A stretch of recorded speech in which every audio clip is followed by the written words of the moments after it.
Bismillahirrahmanirrahim.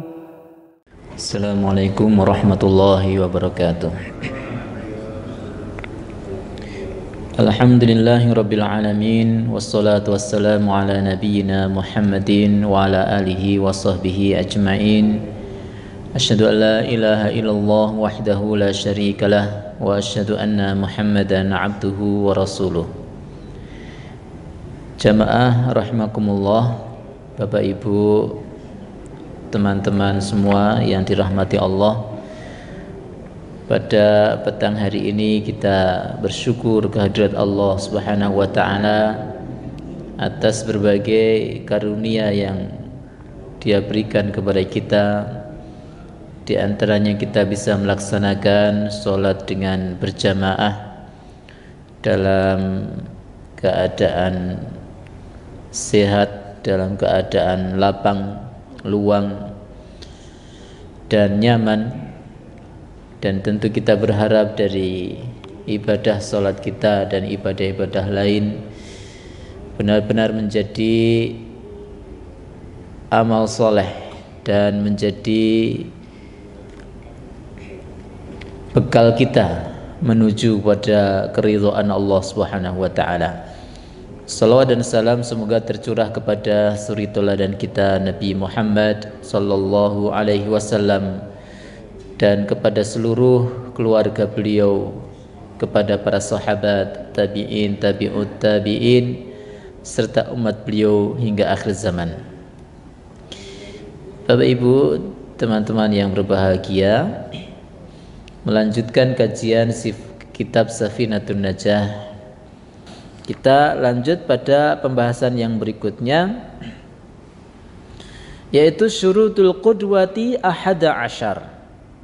Syarat kita bermakmum itu ada 11 ya. Kalau tadi imam, kalau sekarang makmum yang dibahas.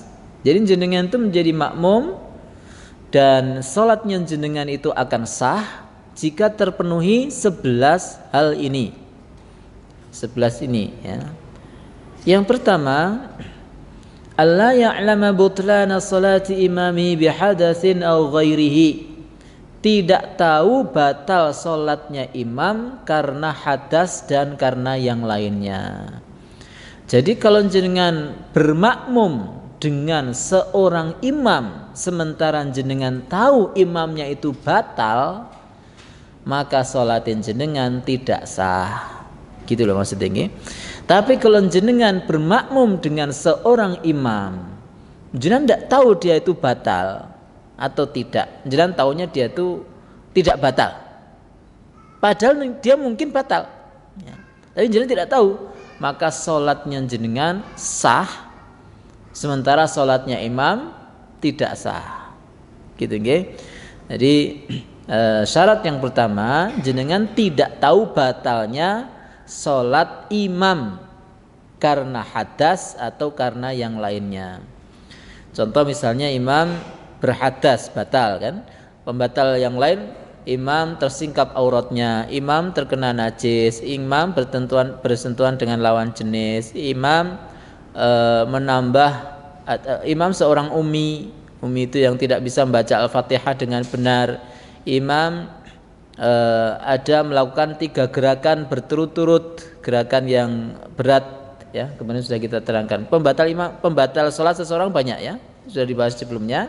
Kalau kita tahu imam itu batal salatnya, maka kita tidak perlu atau tidak boleh bermakmum karena salat kita tidak sah. Bagaimana kalau kita mengetahui sebab pembatal imam dan kalau dia segera tahu pembatal itu bisa dia perbaiki, maka harus segera kita perbaiki. Contoh, misalnya imam tersingkap auratnya, maka kita kemudian menutupnya, mungkin dengan isyarat atau bagaimana caranya menutup aurat imam, itu boleh ya. Supaya apa? Salatnya imam sah dan salatnya makmum juga sah. Kemudian yang berikutnya, syarat yang kedua, wa alla ya'taqida wujuba qadha'iha alaihi.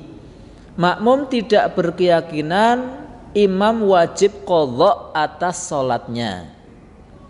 Agak sedikit rumit memahami ini. makmum tidak punya keyakinan bahwa imam itu wajib mengqadha salatnya.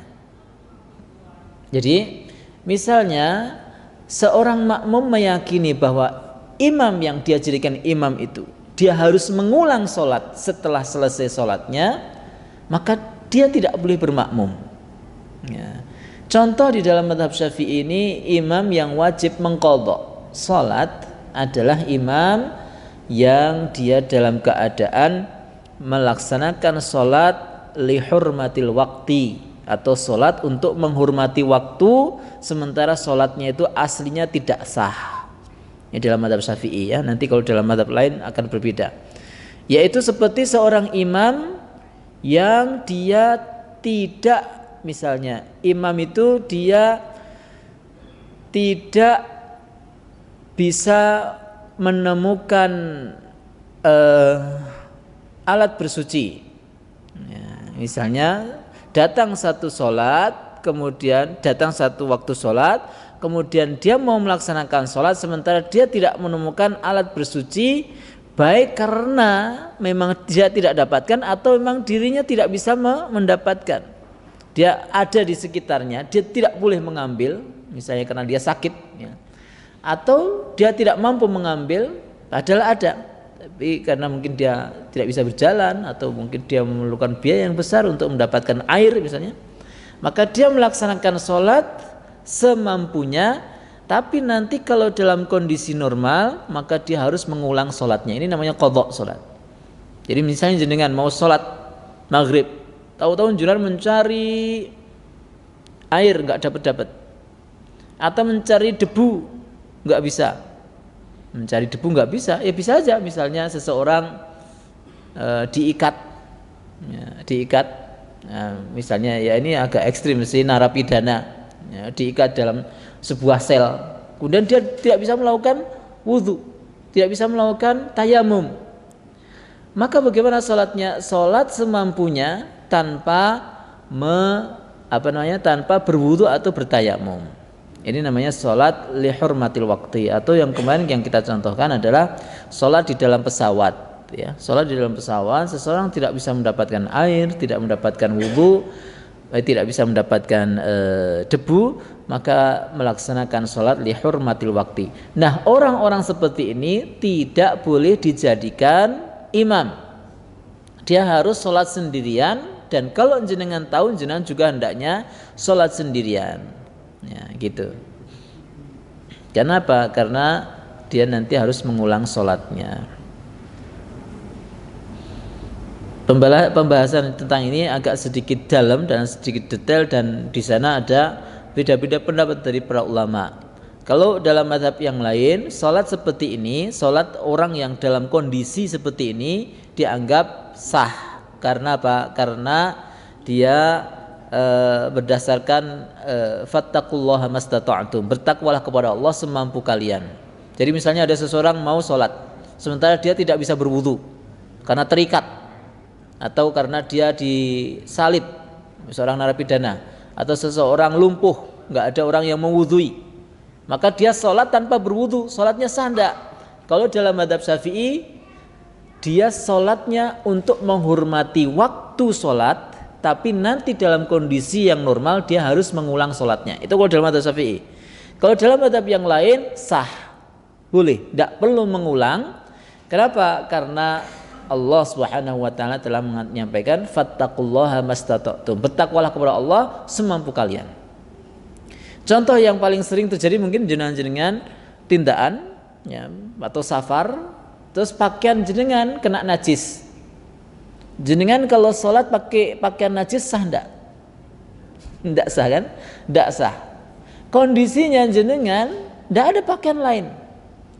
Arep tuku ra duwe duit misalnya. Arep utang ora ono sing ngutangi misalnya. Arep njaluk ora ono sing ngekeki. Misalnya tuh di tengah hutan misalnya. Jenengan cuma pakai pakaian satu-satunya itu. Padahal salah satu syarat sahnya sholat adalah memakai pakaian yang bersih dari najis. Bagaimana kondisi seperti ini?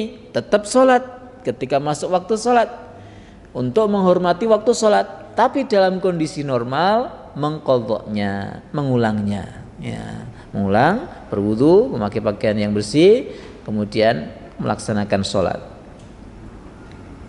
Tapi dalam pendapat yang lain tidak perlu mengulang. Tapi semua sepakat. Ketika seseorang masuk waktu sholat dan dia misalnya memakai pakaian najis, atau dia tidak punya tempat, dia tidak punya alat bersuci, atau dia tidak bisa menutup auratnya, atau dia tidak mengerti arah kiblatnya. Padahal ini kan sholat sah sholat semua ini. Nggak ngerti arah kiblat misalnya, pakainya berlumuran najis misalnya, kemudian tersingkap auratnya misalnya, wajib sholat enggak? Wajib, semua sepakat. Jangan kemudian waduh iki kathokku kena najis sih, rasa sholat dhisik lah. Nah ini tidak ada, itu madhab apapun tidak ada, itu madhab aneh-aneh itu. Jadi jenengan misalnya tindakan nggak ada ganti, ya pakaiannya najis ya tetap harus sholat. Kalau tidak bisa beli pakaian yang bersih. Tapi saya kira ya Bapak Ibu, di zaman sekarang seharusnya tidak ada alasan seseorang itu tidak punya pakaian yang bersih. Saiki tuku kathok ya 10.000 20.000 iso ya. Jadi atau ya wah ini pakaian kula najis ya kula mangke le salat mangke dalu mawon. Padahal sudah keluar waktu salat. Ini tidak benar. Ya, ini karena apa? Karena kita punya uang untuk membeli. Atau sekarang misalnya tadi kejadian nggak ada untuk berwudu ya Mas. Kenapa? Ini pamnya mati misalnya, atau misalnya di dalam bis tidak ada alasan. Kenapa? Karena kita bisa beli, ya air mineral itu boleh dipakai untuk berwudu, ya. Jadi ada 3.000 rupiah, 2.000 rupiah, atau mungkin yang kecil ya 1.000 rupiah itu, atau yang paling kecil lagi lah 500 rupiah itu bisa untuk berwudu. Jadi saya kira itu untuk alasan tidak punya alat bersuci zaman sekarang itu hampir mustahil ya. Artinya pasti seseorang itu punya alat bersuci. Baik, ini yang kedua ya, untuk wawasan aja Bapak Ibu, boleh setuju boleh enggak. Kalau saya Bapak Ibu, kalau saya tuh lebih senang itu memilih pendapat yang paling aman. Apa sih susahnya ngulangi? Coba susahnya ngulangi sholat itu apa?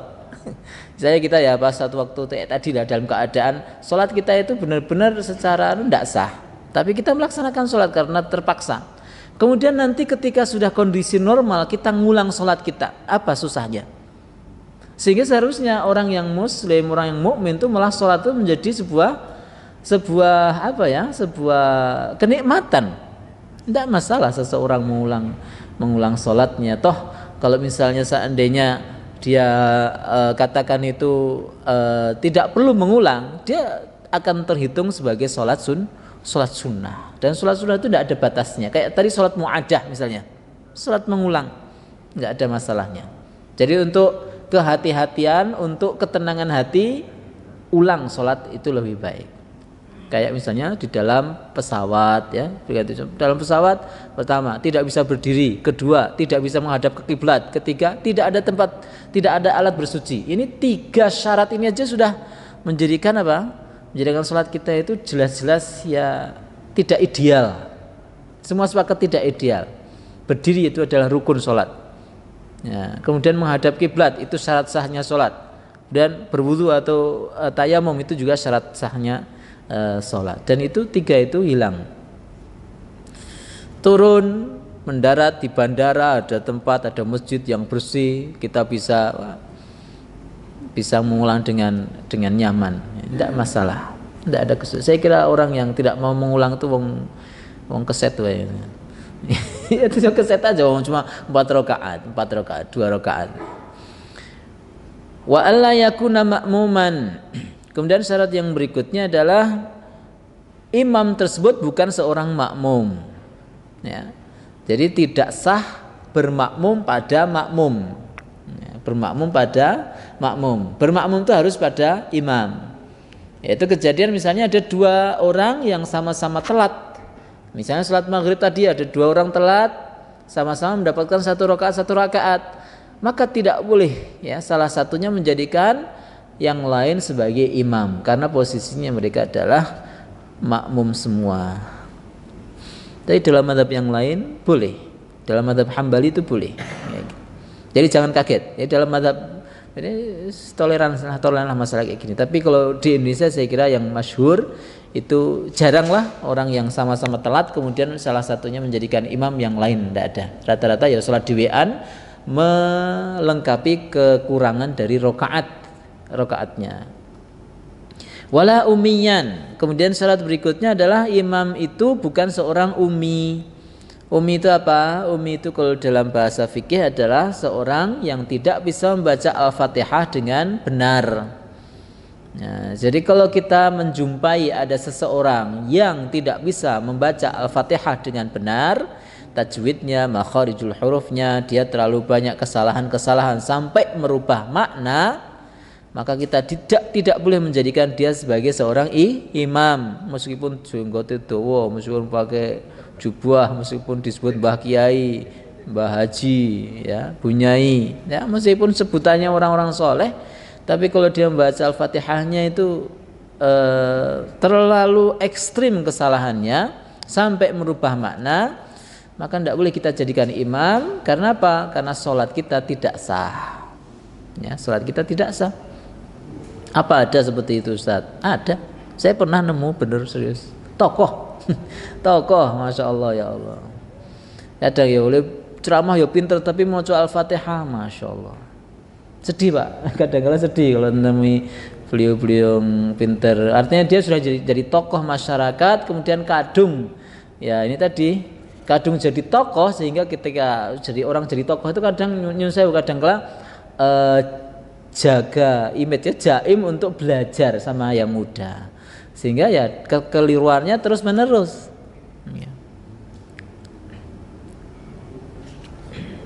Ya bagaimana kalau kita dalam memperlakukan tokoh orang yang soleh seperti itu, ya kita dengar nasihat-nasihatnya saja, ya. Karena orang-orang sepuh itu, masya Allah ya, mereka nasihatnya, kemudian motivasinya itu kadang lebih bisa kita terima daripada anak-anak muda. Jujur ya, memang orang-orang tua itu masya Allah ngendikan itu yang sepuh itu tidak banyak, tapi kadang-kadang itu bisa nyaman. Nah, ya kita terima, kita ambil dari tausiah beliau. Tapi ya, saat pengen jadi imam, ya no way gitu ya. Kita mungkin ya kita jangan jadi makmumnya gitu kan adil kayak gitu ya. Tidak kita tinggalkan semuanya enggak, tapi wejangannya, pengajiannya kita dengarkan. Tapi saat beliau menjadi imam ya kita pray dulu lah ya, kita cari tempat yang lain. Atau kalau misalnya kadung berimam sama beliau ya diulang. Wa alla yataqaddama ala imamihi fil mauqifi. Kemudian yang berikutnya adalah tidak mendahului atau tidak lebih depan daripada imam dalam posisinya. Ini juga termasuk pembatal sholat makmum, yaitu posisinya lebih depan daripada imam. Okay. Terus bagaimana posisi makmum itu? Posisi makmum itu harus di belakang imam. Okay. Kalau berdua di samping tapi agak sedikit ke belakang, ampun jejeran. Ya. Kalau jejeran lurus, ya sahnya sah. Ya. Cuma jenengan tidak mendapatkan pahala jamaah. Ya, tidak mendapatkan pahala jamaah. Jadi harus lebih sedikit mundur sedikit dari posisi imam. Kalau lebih maju meskipun hanya satu ruas jari, maka sholatnya jenengan batal. Wa alla yataqaddama ala imami fil mauqifi, itu maknanya itu. Ya. Kalau makmumnya perempuan ya jelas di belakangnya imam tepat. Kalau makmumnya 2 orang ya berarti di belakang imam tepat. Kalau misalnya 2 laki-laki ya kemudian 1 perempuan ya berarti 3 baris, imam paling depan, 2 yang laki-laki belakangnya, kemudian 1 perempuan di belakangnya lagi, gitu. Kemudian kalau cuma berdua tadi ya, berdua berarti imam di sebelah selatan dan makmumnya di utaranya, mundur dikit. Wa ayya'laman tiqalati imamihi. Kemudian yang berikutnya tahu gerakan imam. Ini syarat sah makmum itu adalah dia syarat sah bermakmum, dia harus tahu gerakan imam. Diterangkan dalam Nailur Roja, maksud dari gerakan imam ini macam-macam Bapak Ibu ya. Gerakan imam yang dimaksud di sini adalah pertama bi an yarah, yaitu melihat imam. Ya. Maksud tahu gerakan imam yang pertama adalah makmum itu melihat imam, melihat ya badannya imam. Ya. Ini akan terjadi kalau jamaahnya sedikit atau mungkin hanya laki-laki semua atau perempuan semua. Kalau tidak, maka au ba'dul makmumin, melihat sebagian makmum. Ini yang kedua. Kalau tidak bisa lihat imam, maka yang kedua yaitu melihat sebagian makmum. Nah, ini ibu-ibu ya, berarti ibu-ibu bisa melihat sebagian dari makmum, maka sah, boleh. Atau kalau itu tidak bisa juga, tidak bisa melihat imam, tidak bisa melihat sebagian makmum, maka yang ketiga adalah au yasma sautahu, mendengar suara imam. Ini terjadi kalau masjid wanita itu di ruangan tersendiri. Jadi kan ada beberapa masjid yang ya perempuan itu di ruangan tersendiri. Maka ini akan menjadi sah jamaahnya wanita tersebut kalau mendengar suara imam. Mendengar suara imam. Kalau masjidnya Rasulullah itu wanita dikelompokkan di ruangan sendiri enggak? Jawabannya tidak. Satu ruangan, Pak. Kemudian yang berikutnya au yasma sautahu, atau mendengar suaranya imam. Jadi kalau seorang makmum tidak mendengar suaranya imam, maka ya tidak sah dia dalam melaksanakan sholat. Tidak dengar suara imam au sautal muballighi walau ghairu musallin. Ini yang terakhir, solusi terakhir. Atau mendengar penyambung suara imam meskipun penyambung itu dalam keadaan tidak sholat. Nah, ini kalau jenengan di Masjidil Haram kan, itu ada namanya muballigh namanya, atau orang juga mengenalnya namanya Bilal. Bilal itu bukan namanya, tapi panggilannya. Yaitu siapa? Yaitu orang yang menyambung suara imam. Karena masjidnya terlalu besar atau dikhawatirkan mic-nya imam itu mati, atau kadang-kala kita jumpai imamnya itu terlalu sepuh, terlalu tua, sehingga kadang-kala makmum yang di belakang itu tidak mendengar suara imam. Allahu Akbar, Allahu Akbar. Itu namanya mubaligh ya. Maka seorang makmum ya, mendengar suara mubaligh atau seorang penyambung suara imam itu sudah cukup ya, sudah sah sholatnya. Kalau di sini ya tidak perlu ya toh, masjidnya cilik apa gede nih ya. Nah ini tapi mungkin dalam kondisi-kondisi tertentu ketika mic-nya mati atau ketika hujan deras ya, sehingga ibu-ibu tidak mendengar suara imam, mohon dengan sangat ya, mohon dengan sangat makmum itu, di antara makmum ada yang menyambung suara imam. Itu harusnya sudah menjadi apa? Sudah sadar diri lah gitu ya, nggak perlu di nanti jangan kemudian setelah selesai mengatakan loh kok enggak, ibu-ibu protes terus bapak-bapak gitu, aku radikon kok. Enggak perlu dikon ya, itu sudah harus ya harusnya sudah sadar diri. Ada di belakang saya ibu-ibu yang tidak mendengar suara imam, maka jenengan mengeraskan takbirnya imam ya, Allahu Akbar ya. Itu sering Bapak Ibu gitu, sering tuh kayak gini Pak gitu. Dan siapa makmum yang mengeraskan suara imam ini bebas, mau yang paling depan, mau yang paling belakang, paling samping, kanan, kiri, atau bahkan yang menyambung suara imam itu orang yang nggak sholat pun nggak masalah. Mungkin ada di situ orang yang tidak sholat, ya, dia menyambung suara imam, maka tetap boleh ya diikuti atau didengar suaranya itu. Ini ya, jadi maksud dari mengetahui gerakan imam itu pertama melihat imam, yang kedua melihat sebagian makmum, yang keempat mendengar suara imam, yang kelima yaitu mendengar suara penyambung imam. Kemudian yang berikutnya wa ayyajtami'a fi masjidin. Ya, antara makmum dan imam itu satu tempat di masjid. Ya, jadi kalau makmum dan imam itu beda tempat, ya, imamnya di masjid Jamasbah, makmumnya nong Paseban, ya, nah ini tidak sah, ya, sholatnya makmum nggak sah meskipun mendengar, ya, meskipun mendengar. Nanti jenengan ketika ada yang tanya, lho Pak kok nggak kelihatan di masjid lama? Wah, aku saiki sholatnya karo Masjidil Haram kok. Lho kok iso? Yang ngrungokke TV? Ya ndak sah, ya. Ndak sah jenengan berimam dengan imam Masjidil Haram melihat TV, ndak sah. Kenapa? Beda tempat. Seperti itu, sedetail itu para ulama menjelaskan, ya, menjelaskan dengan melihat apa? Dalilnya, ya, dalilnya apa yang dilakukan oleh Rasulullah dan para sahabat saat itu, yaitu tidak pernah disebut para sahabat ada yang berjamaah di masjidnya masing-masing sementara Rasulullah berimam tidak pernah disebut para sahabat itu bermakmum di rumahnya sementara Rasulullah di masjid. Padahal ada beberapa sahabat yang rumahnya itu nemplek dengan Masjid Nabawi ada, tapi mereka dalam berjamaah ya datang ke Masjid Nabawi, ya. Karena ini, ya, wa yastima'a fi masjidin.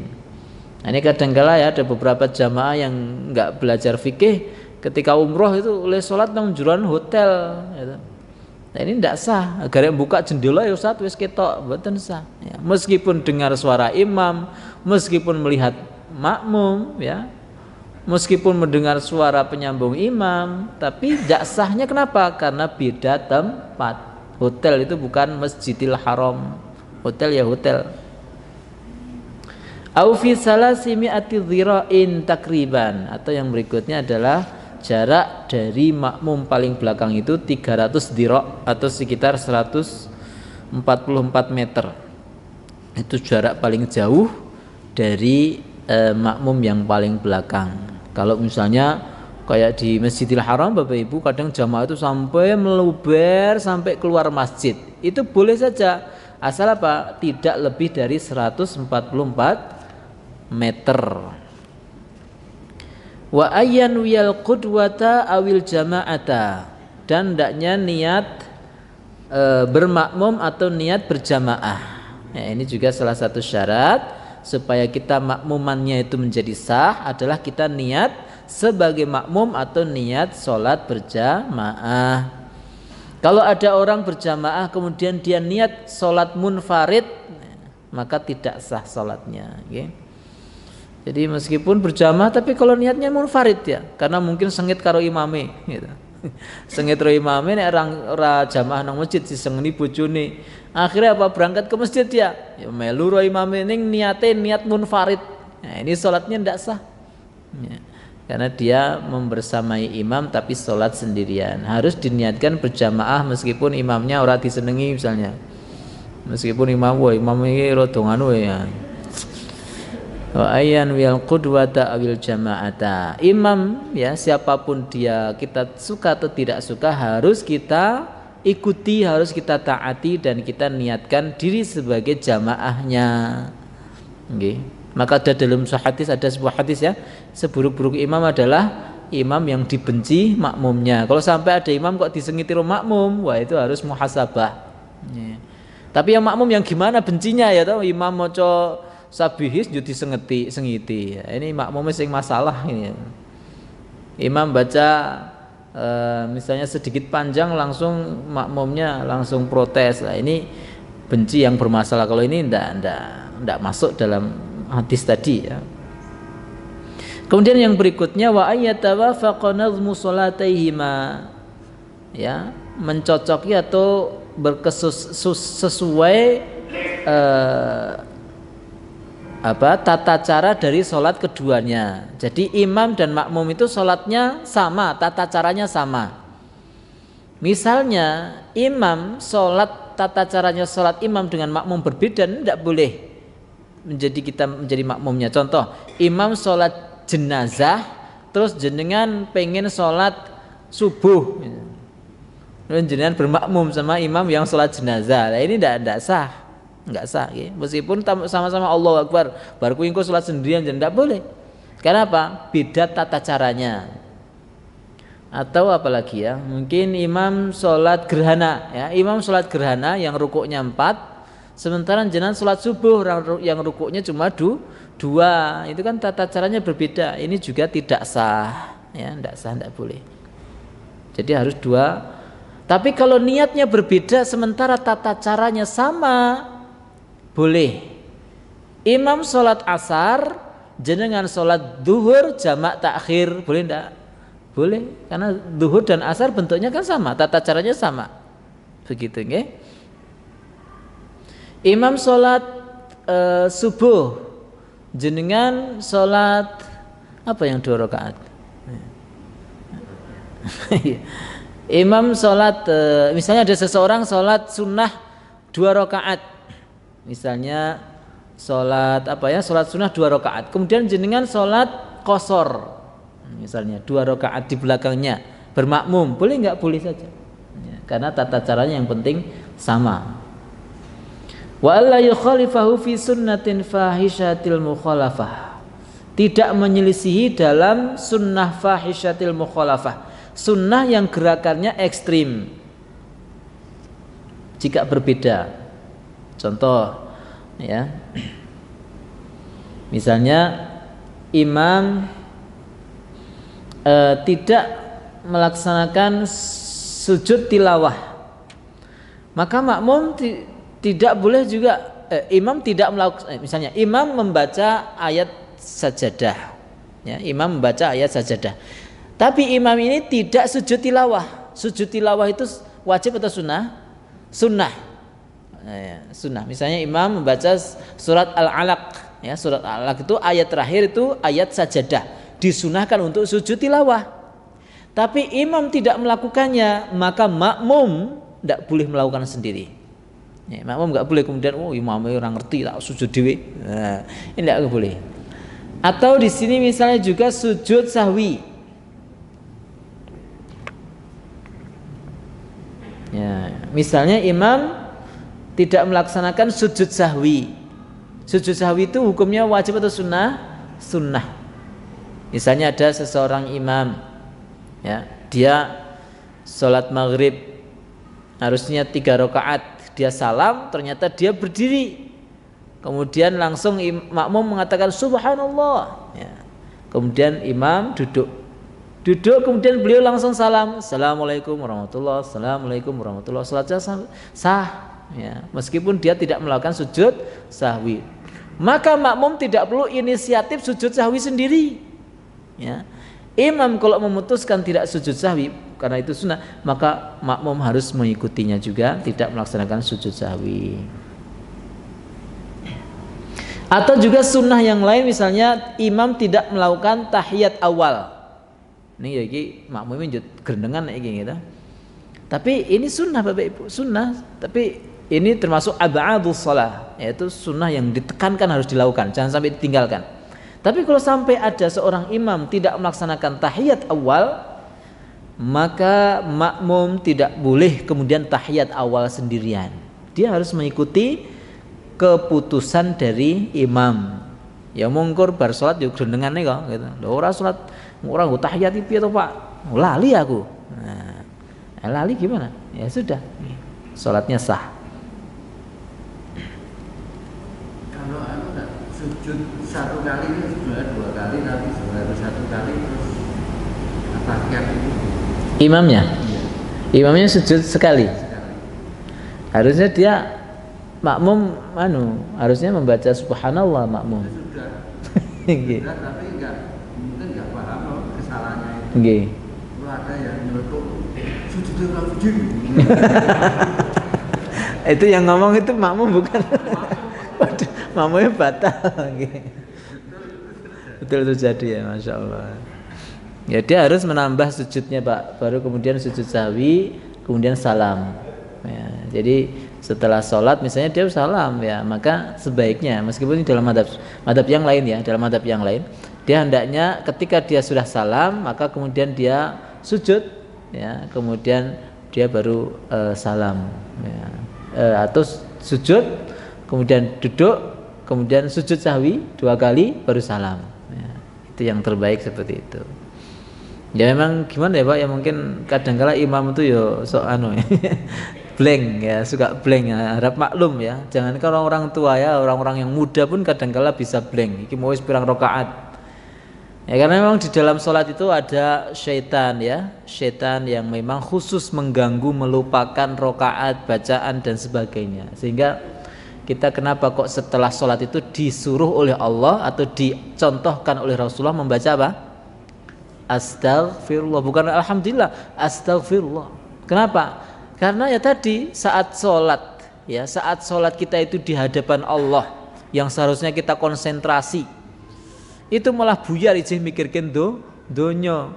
Kita ini 24 jam mikir donya, dikurangi sholat hanya 1 jam saja, sak jam ijih mikir sing 23 jam gitu. Nah, ini makanya kita setelah sholat, ya Allah sholatku kok enggak khusyuk, ya Allah kok tadi saya lupa, ya Allah kok saya tadi itu enggak rapat softnya, ya Allah kok tadi saya itu sholatnya kok telat, maghrib telat, isya telat, subuh telat, sholat kok telat terus. Ya itu makanya jenazah setelah salam itu baca astagfirullah, astagfirullah. Jenazah ketika istighfar itu dihayati benar Pak ya, dihayati benar Bu. Jadi jenengan nyesel, ya Allah kok sholat kok ora sempurna. Wis belasan tahun, wis puluhan tahun sholat kok ora tau khusyuk. Astagfirullah niku. Nah itu Pak. Supaya apa? Menutup kekurangan-kekurangan kita.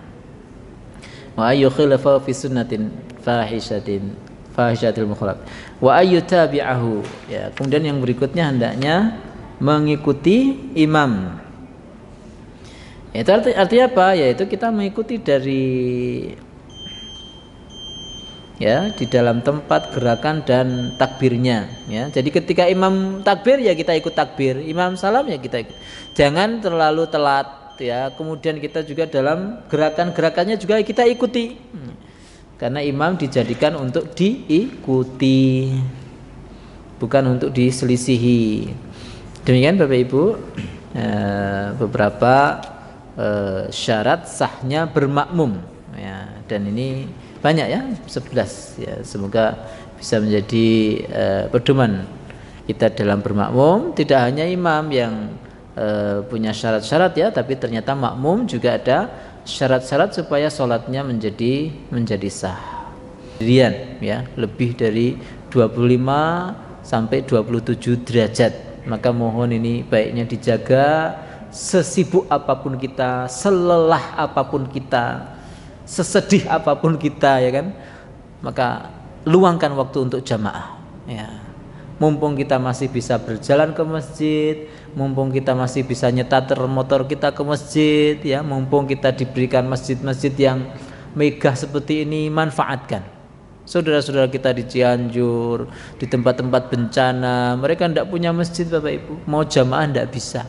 Saudara-saudara kita yang minoritas di negara-negara yang sana ya, di barat sana atau di mana, di saat muslim menjadi minoritas, mereka mau sholat jamaah itu kesusahan karena tidak ada masjid. Mau membangun masjid susah, nggak ada izin. Sampai katanya saya dengar itu di India mau membangun masjid itu harus nyogok pengadilan ya, dengan harga yang sangat mahal. Kita di Indonesia ini banyak sekali masjid, masya Allah, nikmat. Manfaatkan benar masjid kita ini sebagai tempat mendekatkan diri kita kepada Allah Subhanahu wa taala. Ajak anak-anak kita, ajak keluarga kita, ajak orang-orang yang kita cintai untuk ke masjid supaya kita bisa bersama-sama ke surganya Allah. Amin ya rabbal alamin. Sallallahu ala nabiyina Muhammadin wa ala alihi washabbihi ajmain. Assalamualaikum warahmatullahi wabarakatuh.